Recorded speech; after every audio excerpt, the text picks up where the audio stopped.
तो कैसे हैं आप लोग। अंधभक्त पार्ट 1 में आपने देखा था कि कुछ मित्र बलवंत सिंह के देश में आते हैं घूमने के लिए। अब वहां से आगे कहानी अंधभक्त पार्ट 2 में हम देखेंगे कि दूसरे देश के मित्र जब बलवंत सिंह के देश में घूमने आए थे तब उन्हें पता चलता है कि उनके देश में कोई ईश्वर भगवान या अल्लाह की पूजा नहीं होती है, बल्कि यहाँ उनके राजा बलवंत सिंह को ही भगवान का अवतार माना जाता है। उन दोस्तों का मन होता है कि वे वहाँ के राजा से मिले। वे सब महल के अंदर जाते हैं तो देखते हैं वहाँ एक लंबे आदमियों की कतार लगी है। पूछने पर उन्हें पता चलता है कि वे सब अपने भगवान से अपना इलाज करवाने आए हैं और उनके दर्शन भर से ही इंसान ठीक भी हो रहे हैं। यह सुनकर सारे दोस्त अचंभित हो जाते हैं। आखिर किसी के दर्शन से ऐसा कैसे हो सकता है। फिर एक दिन एक पहलवान को राजा से लड़ने के लिए बुलाया जाता है। वह पहलवान देखने में बहुत बलशाली था। उसे आज तक कोई नहीं हरा पाया था। उस पहलवान के सामने बलवंत सिंह कुछ भी नहीं था। फिर भी वह पहलवान उस राजा के सामने हार जाता है।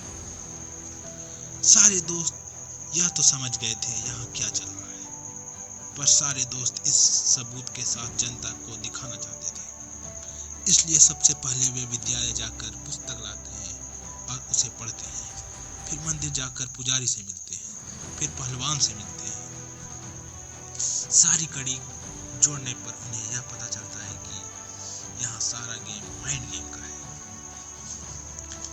जब बलवंत सिंह उन्होंने देश और देश के लोगों के लिए बहुत सारे अच्छे काम किए और लोगों को यह कहानियां बताई कि दूसरे देश के लोगों ने हमारे देश की सेना को धोखे से मार दिया। इसके बदले में राजा बलवंत सिंह उनसे बदला लिया। यह देखकर देशवासियों के मन में देशभक्ति और अपने राजा के प्रति सम्मान बढ़ता गया। बलवंत सिंह लोगों के साथ भावनात्मक रूप से जुड़ चुका था।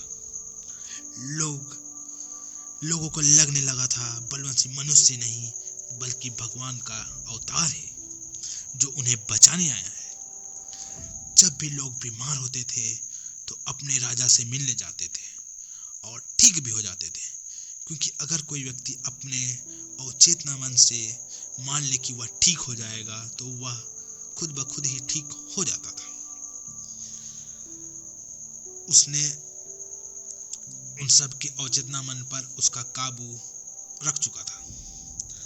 जैसे अगर हम सोचेंगे कि आज यह भोजन करने से मेरा पेट खराब होगा तो हमारा अवचेतना मन और हमारा पेट भी उस भोजन को पचाना नहीं सकेगा और हमारा पेट खराब हो जाएगा। इसी तरह जब लोग राजा के पास जाते थे तो राजा उन्हें दवाई के साथ ये भी बोलते थे कि मेरा आशीर्वाद दे दिया है, मुझ पर भरोसा रखो, तुम ठीक हो जाओगे। इस तरह से जो लोग अपने अंधविश्वास करते थे ठीक भी हो जाते थे। और पहलवान कमजोर नहीं था बल्कि उसका मन कमजोर बना दिया गया था, यह बोल के कि तुम भगवान से कभी नहीं जीत सकते, भगवान से टकराएगा तो खुद ही नष्ट हो जाएगा, तुम्हें नरक में जगह मिलेगी। पहलवान भी बलवंत सिंह के भगवान मानता था।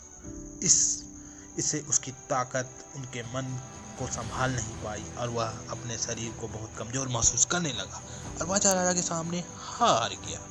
एक दिन सारे दोस्त गुप्त रूप से राजा के कमरे में गए तो उन्होंने देखा कि उनके पास बहुत सारी पुस्तकें थी जो अवचेतना मन की शक्ति के बारे में बताती थी कि कोई किसी भी मनुष्य को साइकोलॉजिकली इमोशनल बेनिफिट पहुंचा सकती है। इंसान के इमोशन को समझ के कोई भी काम करना, वैसा काम करना जिससे लोग राजा के प्रति समर्पित रहे, ऐसा काम करने लगा।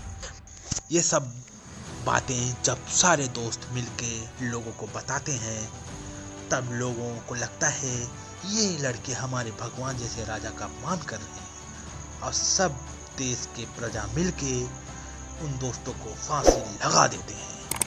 और ऐसी कहानी देखने के लिए लाइक, शेयर और सब्सक्राइब करें मेरे चैनल को। तो ठीक है दोस्तों, धन्यवाद। जय हिंद, जय भारत।